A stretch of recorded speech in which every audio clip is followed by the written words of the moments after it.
Good afternoon, everybody. This work is in collaboration with Ziyu Du and Yoar Bag and George Biros, who's our advisor at UT. So Ewald summations handles periodic n-body sums of the following form. The method splits the potential U into a near field UN and a far field UF by splitting the Green's function kernel into a corresponding modified near kernel and far kernel. For the electrostatic potential, this means introducing a complementary error function that yields an exponentially decreasing near field as modeled in the blue curve, and then an error function to yield a smooth far field that decays exponentially in Fourier space. So the near field is handled directly with particle-to-particle interactions.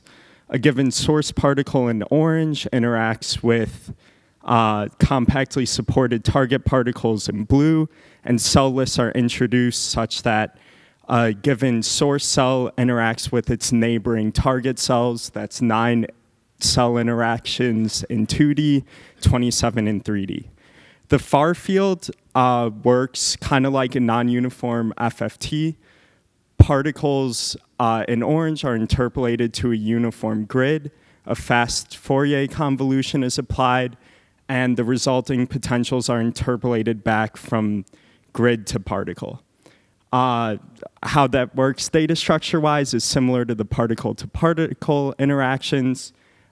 Cell lists are introduced, again, for the distributed particles and then the uniform grid nodes such that a given source cell interacts only with its neighboring grid cells. To give you a sense of the computational workload we're dealing with, here's the modified Green's near kernel for the Stokes potential, which we simulate. Some micro benchmarking results on H200 show that the vendor ERF function is quite expensive, as long with exponential inverse square roots and divisions. To try to alleviate some of that pain, we use the AAA algorithm for rational approximation of ERF x over x, which is a very smooth function. And at modest accuracies, we get around 20% speed up over vendor implementation. Okay, so the particle to grid step of the algorithm poses the most interesting algorithmic designs. The convolution kernel, the window function for signals people, is identical in each dimension. That leads us to ask the question, how can we use this dimensional structure to build efficient parallel schemes? Our baseline approach is to parallelize over the source particles, that little orange y over there. We only need to compute the window function in full for the grid nodes in red along the perimeter. And then for the interior grid nodes, we can take the tensor product. This is really nice. It's not a lot of work, but we run into atomic conflicts when sources are spatially close to each other try to write to the same grid nodes. To run away from these atomics, we can parallelize over the grid nodes themselves. However, we do a lot of redundant computations. We have to form the window function in full, not just for the perimeter grid nodes, but also for the interior, leading to much, much more work than our baseline case. To try to get the best of both worlds, we implement a hybrid parallelization scheme where we're, again, parallel over the sources, compute the window function in full for the perimeter nodes, but instead of saving to registers, we now save to shared memory, call a synchronization barrier, and reassign our threads within a Kokkos kernel to the grid nodes and form the tensor products by doing shared memory lookups. Our roofline model shows that particle-to-grid and grid-to-particle interpolations are solidly in the memory-bound regime, while particle-to-particle near-field interactions are compute-bound. So we implement different variants for each step of the Ewald summation. For particle-to-particle, we implement global memory GM and shared memory SM variants, which dictates where the targets are read. So the targets are either read from shared memory or directly from global memory. We also implement 1D and 2D parallel schemes. 1D in Kokkos parlance means vector size 1, 2D means vector size greater than 1. We see that our shared memory 1D scheme gives us optimal performance on the H200 for almost every problem size for particle to particle. Particle to grid, we get results that make us happy. Our hybrid scheme for high accuracy, for 10 to the 9 digits of accuracy, we get around 7 times speed up.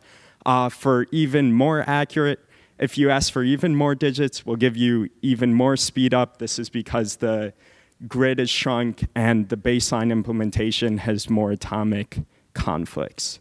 Okay, portability results. Here we see what we would expect. The MI300A is really good at pushing flops. Higher is better in this case. This is particles, 10 million particles per second. MI300A is followed by the GH200 and then the A100. We see the generational increase. And I don't want to scare you guys. The plot on the right is different y-axis. Grace and Epic CPUs didn't get 15 times faster overnight. But we see results that we would expect. Our algorithm performs pretty well. Particle to grid tells a slightly more interesting story. Here, our hybrid implementation really suffers a lot on the MI300As, but we get those great speed ups on NVIDIA machines. We surmise that the issue is on the AMD machines is due to shared memory quirks that is consistent across different implementations that we have. Back to the CPUs on the Grace and Epic 7763, we have the same speed up results as on the GPUs. Okay, in conclusion, we introduce algorithms to efficiently compute Stokes Ewald sum and resulting performance analysis. We implemented a full library in PyKokkos. I have some preliminary MPI results in the appendix of the slides, which are on the website. Some future directions, we're adding single precision tests as we speak. The CPU kernels are only optimized with the O3 flag. We'd love to do a little more. MPI communication is pretty rudimentary.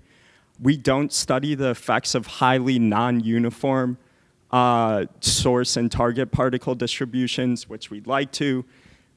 We got to figure out what's going on with scratch memory on the MI300As, and we don't study the effects of multi-GPU scaling for non-uniform memory access machines. Thank you. Okay. Thank you so much. Yeah, I mean, your presentation, it didn't really harp on the fact that you implemented that all in Python. Yeah, so all in Python. So this is working now pretty well for you, or what's your experience on that front? As we have like a minute or so. On PyKokkos development front?